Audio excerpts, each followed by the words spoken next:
Everyone welcome to Oliveboard. My name is Varsha Diwan और ये हमारा सेशन है, इम्पोर्टेंट सेशन है जिसमें हम NABARD ग्रेड ए 2026 के लिए टॉप 20 MCQ करते हैं, that is on every Saturday, right. तो static portion related MCQs we are going to discuss here, right. तो जो भी एस्पिरेंट्स यहाँ पर इस सेशन में अभी कनेक्टेड हैं, please share the session friends also जो कि NABARD ग्रेड एग्जाम के लिए प्रिपेयर कर रहे हैं, so that they can also become the part of it, and that's how we can do discussions related to the top 20 MCQs, right? So let's go ahead. So before starting a lecture, NABARD की preparation अगर आप करें, you're preparing for other competitive examinations also, Olive Board की app आप install कर लीजिए. You will get the PDFs of YouTube classes. Plus आपकी preparation के लिए batches are also available here. So that's how you can do your preparations with us, right? And this is a complete course available on the application of Olive Board. You can be the part of this complete course. With this course, books are also provided to you, and these books will help you. Books in books की help से आप अपना better revision कर सकेंगे, and that's how you can do your revisions with this. Books के साथ ये फायदा रहता है कि आपके पास एक hard copy available है जिसमें आप mark कर सकते हो, ठीक है। So with the books, this course is available on the application of Olive Board, and that's how you can be the part of this course and start your preparations with us, right? Now, so there's a first question on the screen. Let's do our discussion. So, first question is about dash is a water content of air expressed in gram per meter cube.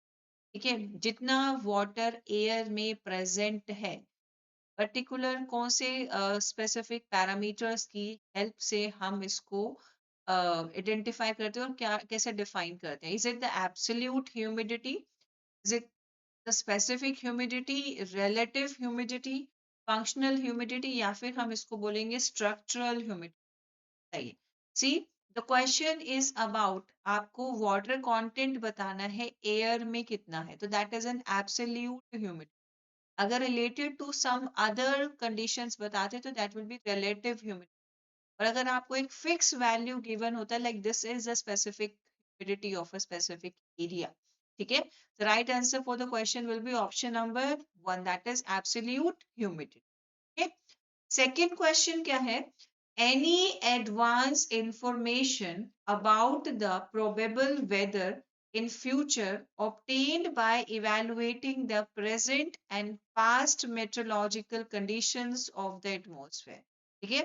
Present में क्या conditions हैं, past में क्या conditions रही थी, इन datas का use करके future की कंडीशंस, फ्यूचर में क्या वेदर हो सकता है वो कैलकुलेट करना, इसको हम क्या बोलते हैं, ठीक है। प्रेजेंट की और पास्ट के इंफॉर्मेशंस को इवेलुएट करके what kind of conditions that it can be in the future weather. So it is weather forecasting, agrometeorology, cloud seeding, artificial rain making. So इस phenomena को, इस particular process को बोलते हैं weather forecast, ठीक है। डेटास का यूज करके वेदर को कैलकुलेट, राइट।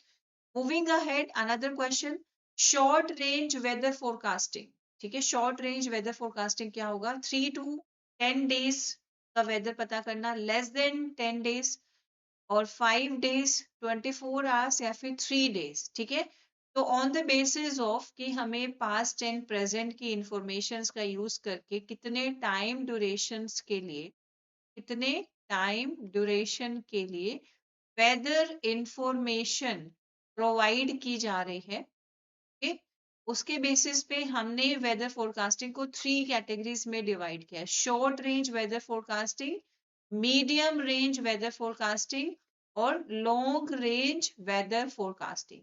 तो शॉर्ट रेंज वेदर फोरकास्टिंग किया जाता है, that is for 3 days, not for 24 hours, it is done for the 3 days, okay.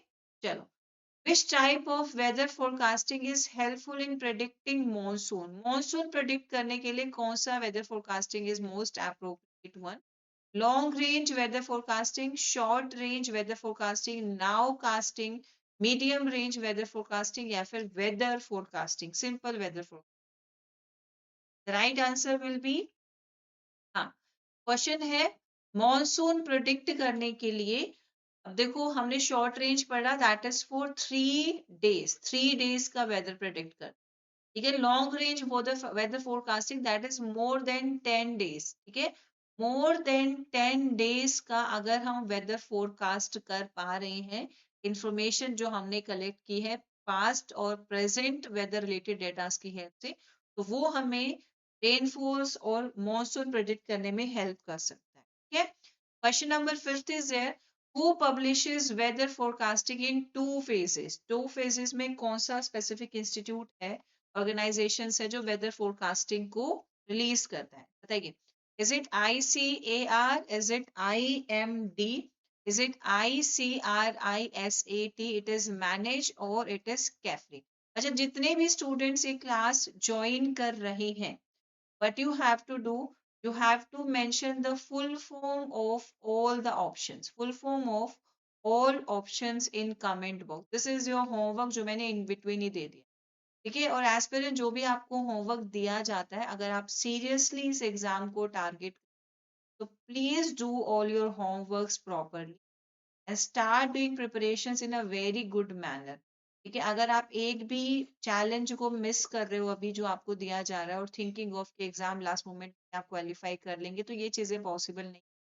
Your dedication, your hard work, your consistency in the work matters. ठीक है, कितना consistently आप काम कर।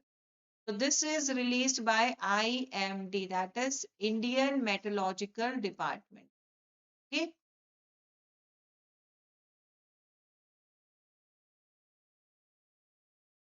clear?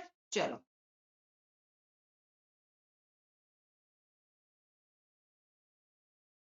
Moving on, question number 6. So let's talk about this concept. ये क्या concept है? So in recent news, it is seen that El Nino has the impact of suppressing monsoon rainfall in India. ठीक है, El Nino का impact पड़ता है और monsoon rain जो है वो सप्रेस हो जाती है। यू हैव टू टेल कि एल नीनो के बारे में from the statements given to you here which particular statement is correct. ठीक है, तो स्टेटमेंट क्या है कि एक एबनॉर्मल वार्मिंग है सरफेस वाटर्स की in the equatorial Pacific Ocean and it's known to suppress monsoon rainfall. एक एबनॉर्मल कूलिंग है सी सरफेस पे जो वाटर है उसकी in equatorial Pacific Ocean and it ads rainfall to India. It creates drought both A and B, both A and C. तो क्या रहेगा इस क्वेश्चन के लिए आंसर? या what is the right answer for the question? So first statement is absolutely correct, और second है जब मॉनसून रेन सप्रेस हो जाएगी तो कैसा सिचुएशन क्रिएट हो सकता है? मॉनसून अगर रेनफॉल सप्रेस हो जाएगी तो सप्रेस्ड रेनफॉल क्या क्रिएट कर सकती है? ड्रोट सिचुएशन क्रिएट कर सकती है। ठीक है, तो statement number 1 is correct, statement number 3 is correct and that is in our option number 5। okay, fifth will be the right answer. Question number 7, medium range weather forecasting कितना time duration के लिए होगा? अभी पीछे वाले क्वेश्चन में मैंने long range weather forecasting बता दिया आपको, शॉर्ट रेंज वेदर फोरकास्टिंग बता दिया, तो on the basis of these two informations आप इस क्वेश्चन का आंसर कर सकते हो कि मीडियम रेंज वेदर फोरकास्टिंग कितना टाइम ड्यूरेशन के लिए होता है। क्या तो medium range weather forecasting is performed for the time duration of 3 to 10 days. ठीक है, right answer is 3 to 10 days. Less than 3 days होता है short range weather forecasting और more than 10 days होता है long range weather forecasting, और ये जो duration है 3 to 10 days का, ये आपका medium range weather forecasting के लिए। ठीक है, now the monsoon is active from October to November, right? And the winds are generally dry but give rains to Andhra Pradesh, Tamil Nadu states and southern states. तो आंध्र प्रदेश को और Tamil Nadu states को rainfall यहाँ से मिल रहा है, और ये जो मॉनसून है वो अक्टूबर टू नवंबर के टाइम पे एक्टिव है। तो यू हैव टू टेल ये कौन सा मॉनसून है? नॉर्थ ईस्ट मॉनसून है, साउथ वेस्ट मॉनसून है, मॉनसून है इंडियन मॉनसून है, या फिर मेडिटेरियन मॉनसून?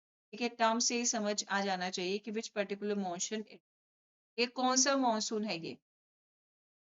ठीक है, तो this is travelling towards the north east. ठीक है, so this particular monsoon is visible है, तो दिस पर्टिकुलर देखो ये डायरेक्शन है ईस्ट, वेस्ट, नॉर्थ, साउथ। ठीक है, साउथ वेस्ट मॉनसून है जो मेजर रेनफॉल कोज कर रहा है इंडिया में। जो नॉर्थ ईस्ट मॉनसून है that is generally dry, give rains to, और इस पर्टिकुलर मॉनसून से हमारे आंध्र प्रदेश में, तमिलनाडु में रेनफॉल आ रही है। ठीक है, so this is a north east monsoon और ये फॉर अ शॉर्ट ड्यूरेशन ही रहता है, that is a north east monsoon. ठीक है, चलो। The country receives 80 to 90% of its total rainfall, covering a major portion of the country. And this starts normally from Kerala. Kerala से आपका start होता है on 1st June. बताइए कौन से मॉनसून की हम बात कर रहे हैं? ईस्ट, वेस्ट, नॉर्थ, साउथ, और 80 टू 90% जो टोटल रेनफॉल हो रही है वो इसी मॉनसून की वजह से हो रही है। That is our south west monsoon. ठीक है, बहुत इंपॉर्टेंट है हमारे नॉर्दर्न प्लेन्स और नॉर्दर्न स्टेट्स के लिए। हमारी मेजर जो एग्रीकल्चर एक्टिविटीज है वो इसी मॉनसून पे डिपेंड करती है। ठीक है, question number 10 is there, clouds with temperature above freezing point are seeded by introducing large hygroscopic particles जैसे कि सोडियम क्लोराइड है on liquid water droplets। ठीक है, जो लिक्विड वाटर ड्रॉपलेट्स है उनके ऊपर सोडियम क्लोराइड। ठीक है, और ये लार्ज हाइग्रोस्कोपिक पार्टिकल्स जो कि वाटर सरफेस पे अटैच हो जाएंगे और वाटर सरफेस पे रहेंगे। ठीक है, so clouds with temperature above freezing points, तो अगर क्लाउड्स में जो टेम्परेचर है that has gone above freezing point से ज्यादा टेम्परेचर चला गया, अबव फ्रीजिंग पॉइंट चला गया, तो व्हाट इट इज, इसको आप क्या बोलोगे? वेदर फोरकास्टिंग बोलेंगे, कोल्ड सीडिंग बोलेंगे, वार्म क्लाउड सीडिंग बोलेंगे, सिंथेटिक रेन मेकिंग बोलेंगे, या फिर none of the above? Right answer for question number 10 will be warm cloud seeding. ठीक है, टेम्परेचर फ्रीजिंग पॉइंट से भी ज्यादा चला गया तो हमें वार्म क्लाउड सीडिंग करनी पड़ेगी ताकि हम रेन इंड्यूस कर सके, तो that is option number 3। Which of the following types of soil has maximum water holding capacity? कौन सी soil की water retention और water hold करने की capacity सबसे ज्यादा होती है? जिसके अंदर clay content ज्यादा होगा उसी soil की water capacity सबसे ज्यादा होगी। ठीक है, तो कौन सी soil का clay content ज्यादा होता है? Black soil, red soil, sandy soil, laterite soil और alluvial soil? हाँ, तो that is a black soil. ठीक है, ब्लैक सॉइल के अंदर क्ले कंटेंट ज्यादा होता है, बिकॉज ऑफ इसकी वाटर होल्डिंग कैपेसिटी भी ज्यादा होती है। whatever the water you will add to this soil that will be retained in the, okay, चलो next question number 12 is here, which soil has minimum water holding capacity? ठीक है, minimum water holding capacity आपकी Sandy soil की होती है। जितना भी आप वाटर इस सॉइल्स के अंदर डाल दो वो आपका infiltrate deeper layers of the soil चला जाता है, क्योंकि पार्टिकल्स के बीच में कोई कोहेसिव फोर्स है ही नहीं, आपस में बाइंड होने के लिए कोई फोर्स इनके पास है ही नहीं, and because of which whatever the water you are adding to these soils it will go into the deeper layers of the soil। okay, so this is our sandy soil। तो Sandy Lomb soil यहाँ पे हमारा most appropriate answer रहेगा इस question के। Okay? Question number 13, pH of saline alkali soil. So saline alkali soils हैं, they are not good for vegetation, not good for agricultural crop. इनको हमें क्या करना पड़ता है? पहले रिक्लेम करना पड़ता है, उसी के बाद इन पर हम एग्रीकल्चर क्रॉप्स को ग्रो कर सकते हैं। ठीक है, बताइए पीएच क्या रहेगा इनके अंदर? H प्लस आयन की कंसेंट्रेशन क्या रहेगी? 4, 6, more than 7, more than 8.5, या फिर equal to 7? What is the right answer for this question? So that is more than 8.5। इनका pH जो रहता है that is more than 8.5। right, चलो 14 है, which of the following is a salt tolerant crop? ये वो सॉइल्स, ये वो क्रॉप होती है इनको आप उन सॉइल्स में भी ग्रो कर सकते हो और आपको अच्छा रिजल्ट देंगी। ठीक है, तो आपको बताना है कि ये कौन सी क्रॉप के बारे में हम यहाँ पे इस क्वेश्चन में बात करें। Yeah. What is the right answer for this particular question, guys?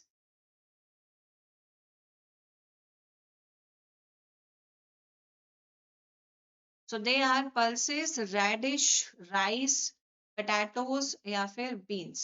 Yeah. Right answer for this particular question is rice. ठीक है, ये आपके salty soil सभी तो हमारे northern plains में soil is having high concentration of salt in it, जिसकी वजह से आपको एक white कलर का वाइल्ड कलर का सॉल्ट अपीयर होता है सॉइल के ऊपर जब आप उसको इरिगेट कर देते हो।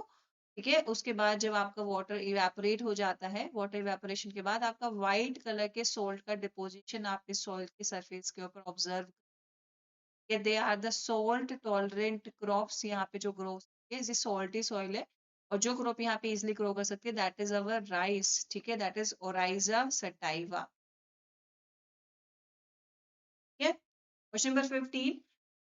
What is a type of farming done along the contours of sloping land to avoid soil erosion with slope less than 33%? Slope जो है वो less than 33% है।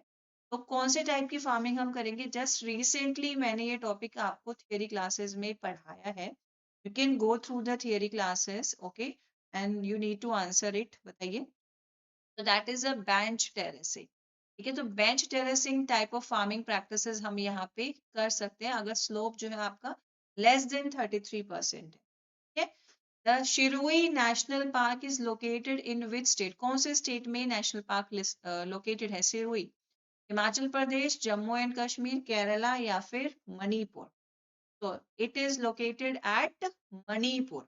ये कुछ नेशनल पार्क्स हैं, वाइल्ड लाइफ सेंचुरीज हैं, ये भी पढ़ेंगे क्योंकि अभी आपके एग्जाम में जो पेपर हुआ था 2025 में बांधवगढ़ नेशनल पार्क पूछा गया था कि कौन से स्टेट में। तो सेकेंड होमवर्क क्वेश्चन आपका ये है जो आपको कमेंट बॉक्स में मेंशन करना अगर आप ये पूरा लेक्चर देख रहे हो कि बांधवगढ़ नेशनल पार्क कौन से स्टेट में लोकेटेड। ठीक है, चलो। Gautala Autram Ghat sanctuary is located in which state? Orissa, Kerala, Andhra Pradesh और Maharashtra? What should be the right answer for the question? बताइए। So that is located in Maharashtra. और थर्ड क्वेश्चन है, एक वाइल्ड लाइफ सेंचुरी है that is famous for turtles. ठीक है, और crocodiles के लिए भी एक वाइल्ड लाइफ सेंचुरी है दैट इज फेमस और ये हमारी उड़ीसा में है। तो आपको इन दोनों वाइल्ड लाइफ सेंचुरीज का नाम यहाँ पे मेंशन करना है। Why I am asking this question here?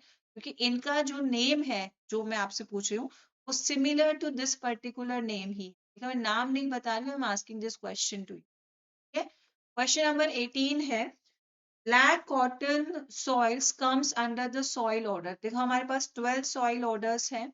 आपको बताना है कि ब्लैक कॉटन सॉइल कौन से सॉइल ऑर्डर में प्रेजेंट होती है? वर्टिसोल, एंटीसोल, मॉलिसोल, अल्फिसोल और ऑक्सीसोल। क्या? तो ब्लैक कॉटन सॉइल हमारी वर्टिसोल्स में प्रेजेंट होती है। Next, pH of alkali soil ranges between.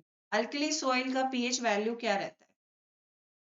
So alkali soils का पीएच वैल्यू रहता है 7 to 10 के बीच में। ठीक है, so they are the alkali soils having the basic salts concentration in them. Basic salt concentrations. Okay. Which region in India covers maximum area under alluvial soil?